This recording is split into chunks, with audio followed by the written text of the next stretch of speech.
আজকে দোকানে যেয়ে কি জিনিস আনলাম আর কি আনলাম এর সাথে সবই কিন্তু এই ভিডিওতে দেখাবো। দেখো গাইজ, বলো তো এটা কি জিনিস?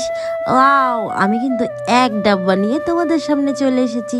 আর এই জিনিসটা কি কি খেয়েছো অবশ্যই কিন্তু কমেন্ট করে জানিও, আর নামটা কি সেটাও কিন্তু জানিও। আমি কিন্তু এটার নাম জানি না, আমি এক ডাব্বা নিয়ে এসেছি। তার সাথে কিন্তু আরো জিনিস আছে, জানো তো কি কি? এই যে বিস্কুট। বিস্কুট খেতে কে কে ভালোবাসো বলো তো? আমার কিন্তু খুব ভালো লাগে জল দিয়ে ভিজিয়ে ভিজিয়ে খেতে, আর দুধ দিয়ে ভিজিয়ে ভিজিয়ে খেতে তো আরো দারুণ লাগে। কিন্তু আমি তো আর দুধ পাই না, আমি জল দিয়ে ভিজিয়ে খাই। আমি একটা কথা শুনেছি, যে যে বিস্কুট খায় সে বলে আগের জন্মে কুকুর ছিল। এটা কি সত্যি?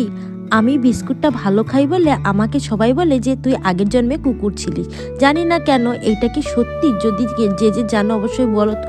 আর এই যে দেখো, একদম এক বয়ম নিয়ে বসেছি খেতে, দারুণ লাগতেছিল। আর কিন্তু কড়া মিষ্টি ছিল, জানো তো। যে যে সুগার পেশেন্ট থাকবে না, একবারে সুগার হাই হয়ে যাবে, আর যার যার সুগারই থাকবে না তারও কিন্তু সুগার বেরিয়ে যাবে, এতটাই মিষ্টি। ভিতরে খালি শিরায় ভর্তি, মানে চিনির শিরায় ভর্তি। আমি ভেবেছিলাম মিষ্টি পাউরুটি হবে, কিন্তু না, এটা কিন্তু খালি চিনির শিরায় ভর্তি।